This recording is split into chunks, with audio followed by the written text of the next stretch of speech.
ఈ ఉద్యమం సక్రమంగా జరగాలంటే మన దాంట్లో కోవట్లు ఉన్నారో వాళ్ళని గుర్తించి పొట్టు తనాలని కూడా ఈ సందర్భంగా నేను తెలియజేయడం జరుగుతుంది. ఇవాళ సీతారామ నాయక్ గారు పొద్దున లేస్తే గడిబిడి చేయడం జరుగుతుంది. ఎందుకు చేయడం జరుగుతుందంటే మన వాళ్ళే కొంత సమాచారం ఇవ్వడం వలన వాళ్ళ ఆ విధంగా వ్యవహరించడం జరుగుతుంది. కాబట్టి వాళ్ళను గుర్తించాల్సిందిగా మా విద్యార్థులందరినీ కూడా విజ్ఞప్తి చేయడం జరుగుతుంది. సభాధ్యక్షుడు మొన్నటి దాకా ఆదిలాబాద్ జిల్లాలోనే స్వయంబాబురావు పులి అనే వాళ్ళు ఆదివాసులు, కానీ అక్కడ ఆదిలాబాద్ జిల్లాలో లంబాడి సోదరుల నోరు లేవాలంటే మొదట స్వయంబాబును గుర్తు చేసుకొని లేపాల్సిన పరిస్థితి ఏర్పడ్డది. కాబట్టి నేను ఒక్కనే అనుకున్నా, కానీ భద్రాచలం జిల్లాలో కూడా భద్రాచలం ఎమ్మెల్యే తెల్లం వెంకట్రావు గారు మరి ఇవాళ ఈ ప్రాంతంలో కూడా గర్జించడానికి ముందుకు రావడం జరిగింది. కాబట్టి వారికి ప్రత్యేకంగా నేను ఆదివాసుల తరపున ప్రత్యేకంగా ఉద్యాభివందనాలు తెలియజేయడం జరుగుతుంది. ఇంత మంచి మా ఆదివాసులు అన్ని పార్టీల నాయకులు, ఇవాళ సీనియర్ నాయకుడు కోడెం వీరయ్య గారు రావడం జరిగింది. వారికి కూడా ప్రత్యేక ఉద్యాభివందనాలు. అదే రకంగా బీఆర్ఎస్ పార్టీ నుంచి మరి సీనియర్ నాయకుడు అదేవిధంగా రేగా కాంతారావు గారు రావడం జరిగింది. అదేవిధంగా మన తాటి వెంకట్రావు గారు రావడం జరిగింది. అదర్ సొసైటీ ఏఈడబ్ల్యూ మరి ఈ సభను ముందుకు నడుపుతున్న మిత్రుడు చుంచు రామకృష్ణ గారికి, ఈ సభకు వచ్చిన అన్ని సంఘాల నాయకులకు, అదే రకంగా వివిధ అన్ని గ్రామాల నుంచి వచ్చిన అక్కలకు, చెల్లెలకు, అన్నదమ్ములకు, మీడియా మిత్రులందరికీ కూడా నా హృదయపూర్వక నమస్కారాలు తెలియజేయడం జరుగుతుంది. ముఖ్యమంత్రి గారిని లంబాడి సోదరులందరూ మేము 50 లక్షలు ఉన్నాం, మేము 70 లక్షలు ఉన్నాం, రేపు తెల్లారి ఇంకా కోటి కూడా ఉన్నామని బెదిరించడం జరుగుతుంది. కాబట్టి ముఖ్యమంత్రి గారిని భద్రాచలం నుంచి రేవంత్ రెడ్డి సీఎం ముఖ్యమంత్రి గారికి నేను ఆదివాసుల తరపున నేను రిక్వెస్ట్ చేయడం జరుగుతుంది. మా సుప్రీం కోర్టు నుంచి వచ్చిన ఏదైతే నోటీసులు ఉన్నాయో ఆ నోటీసులను వెంటనే మీరు సుప్రీం కోర్టుకు జవాబు ఇవ్వాలని కూడా భద్రాచలం నుంచి విజ్ఞప్తి చేయడం జరుగుతుంది. वैसे ये देश के प्रधानमंत्री नरेंद्र मोदी जी हमारा आदिवासी के ऊपर थोड़ा भी अगर प्यार रहेगा, तेलंगाना के आदिवासी को बहुत सारा नुकसान हो रहा, उसके लिए से तो सेंट्रल गवर्नमेंट से सुप्रीम कोर्ट सेंट्रल गवर्नमेंट को जो नोटिस दिया वो नोटिस को आप जवाब देंगे बोल के हम भद्राचलम से वो सभी आदिवासी के तरफ से अपना प्रधानमंत्री साहब को रिक्वेस्ट कर रहे बोल के ये मैं विज्ञप्ति कर रहे हूँ. इसलिए మిత్రులారా ఒకటి గమనించాలా, ఇవాళ లంబాడి సోదరులందరూ గడబిడ కావడానికి కారణం ఏంటంటే ఇవాళ మహారాష్ట్రలో ఆదివాసులందరూ కూడా కథం తొక్కడం జరిగింది. జార్ఖండ్ లో ఆదివాసులందరూ కూడా వాళ్లకు వ్యతిరేకంగా ఆదివాసులు పోరాటం చేయడం జరుగుతుంది.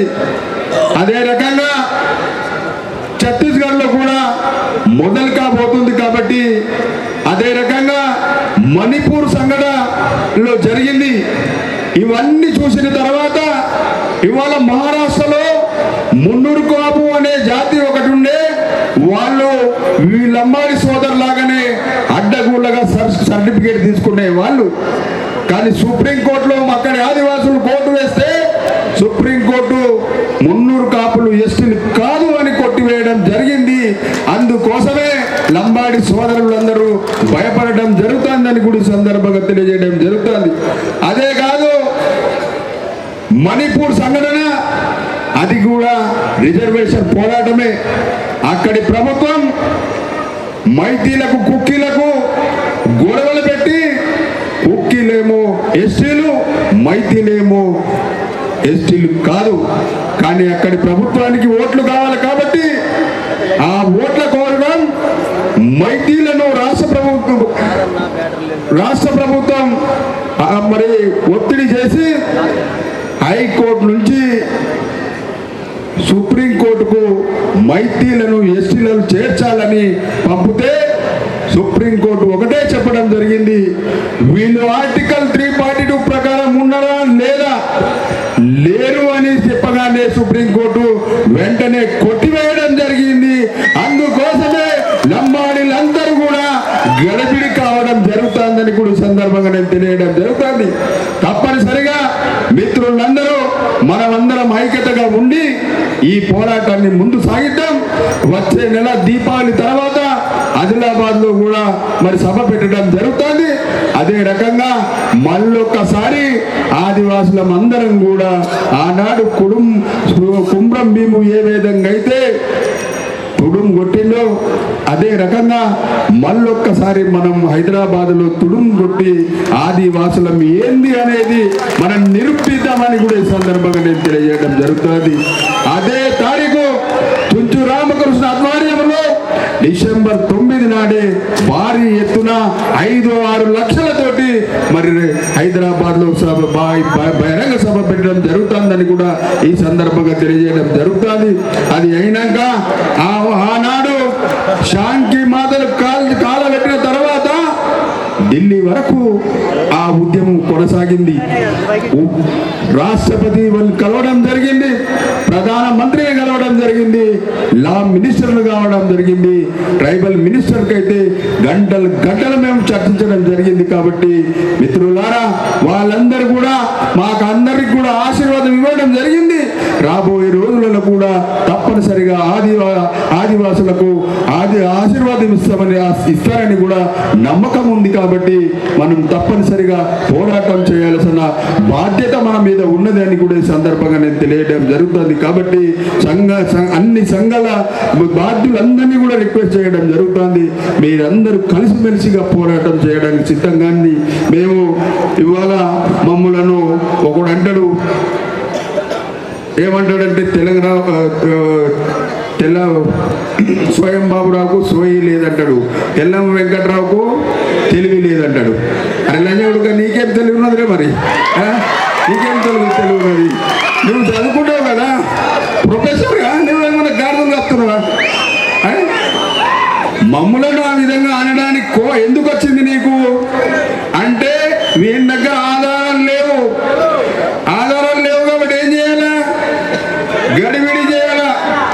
గడిబిడి చేసి అందరినీ మాయ మాటలు చెప్పి మేమే మునగలమని చెప్పుకోవాలనే ఉద్దేశమే తప్ప వేరేది కాదు. సీతారాం నాయక్ గారు, నువ్వు ముఖ్యమంత్రిని భయపెట్టవచ్చు, ప్రధానమంత్రిని భయపెట్టవచ్చు, స్వయం బాబురావును భయపెట్టే తరం నిధి కాదు. నేను గుర్తు పెట్టుకొని కూడా సందర్భంగా నేను తెలియడం జరుగుతుంది. ఆదివాసి జాతి ఆనాడే ఆంగ్లేయులకే భయపడలేరా లుచ్చనా కూడా, నీకేమైనా భయపడతారా మేము? కాబట్టి ఖబర్దార్, ఆదివాసులను మాట్లాడే ముందు జాగ్రత్త మాట్లాడాలని కూడా ఈ సందర్భంగా నేను తెలియడం జరుగుతుంది. మిత్రులలో ఒకటి ఆలోచించండి. ఓకే, మంచిదే. అప్పుడు దేశంలో ఉన్న అందరి లంబడి నాయకులందరి అక్కడ రామారావు మహారాజ్ దగ్గర వచ్చి ప్రధానమంత్రికి ఒకటే కోరినారు, దేశంలో మీరు ఎవరికైనా టికెట్ ఇవ్వండి కానీ స్వయం బాబురావుకు మాత్రం ఇవ్వద్దు అన్నాడు. అంటే మీకు భయం భయం, మాకేం భయము? మీకు భయం లేదు, మాకేం భయము?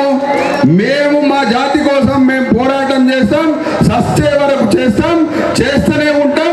మా కుటుంబాలు కూడా చేస్తాయి, మా ఆదివాసీ యువకులు కూడా చేస్తే రాబోయే రోజులలో కూడా న్యాయం చేసే వరకు పోరాటం చేస్తాం. కాబట్టి ఎవరు కూడా భయపడవలసిన అవసరం లేదని కూడా ఈ సందర్భంగా తెలియజేయడం జరుగుతుంది. కాబట్టి ఎట్టి పరిస్థితుల్లో కూడా అన్ని పార్టీలు కూడా రాబోయే రోజులలో ఖచ్చితంగా మద్దతు ఇస్తాయని, శాంతియుతంగా మనం పోరాటం చేస్తే తప్పనిసరిగా శాంతియుతంగా పోరాటం చేస్తే మనకు మద్దతు దొరుకుతుంది. కాబట్టి అదే రకంగా ఛత్తీస్గఢ్ నుంచి చాలామంది ఆదివాసీ సోదరులు ఈ ప్రాంతంలో రావడం జరిగింది. ఈ దసరా అయిన తర్వాత తప్పనిసరిగా సెంట్రల్ కేంద్ర మంత్రిని కలిసి వారి గురించి చెప్పడం జరుగుతుంది. అదే రకంగా మా ముఖ్యమంత్రి గారిని కూడా నేను మన వీరయ్య గారు కూడా అదే డిపార్ట్మెంట్ కాబట్టి వారికి కూడా చెప్పడం జరుగుతుందని కూడా ఈ సందర్భంగా నేను తెలియజేయడం జరుగుతుంది. మొన్న ఆదిలాబాద్ జిల్లాలో కూడా 149 జీవో తెచ్చి 130-40 గ్రామాలని కూడా ఖాళీ చేయడానికి ప్రయత్నం చేసింది. నేనే స్వయంగా పోయి మరి ట్రైబల్ మినిస్టర్ చెప్తే దాన్ని ఆపేయడం జరిగింది. కాబట్టి ఇది కూడా తప్పనిసరిగా నేను సుజరామకృష్ణ ఇద్దరం కూడా ట్రైబల్ మినిస్టర్ పోయి ఖచ్చితంగా వాళ్ళకు పట్టాలు ఇచ్చే విధంగా ప్రయత్నం చేస్తామని కూడా ముఖ్యమంత్రి గారితో అదే కేంద్ర ట్రైబల్ మినిస్టర్ తోటి కూడా మేము రిక్వెస్ట్ చేసి తప్పనిసరిగా ఇప్పించే విధంగా ప్రయత్నం చేస్తామని కూడా ఈ సందర్భంగా తెలియజేస్తూ మరొకసారి అందరికీ కూడా హృదయపూర్వక నమస్కారం చెప్తూ నేను సెలవు తీసుకుంటున్నాను.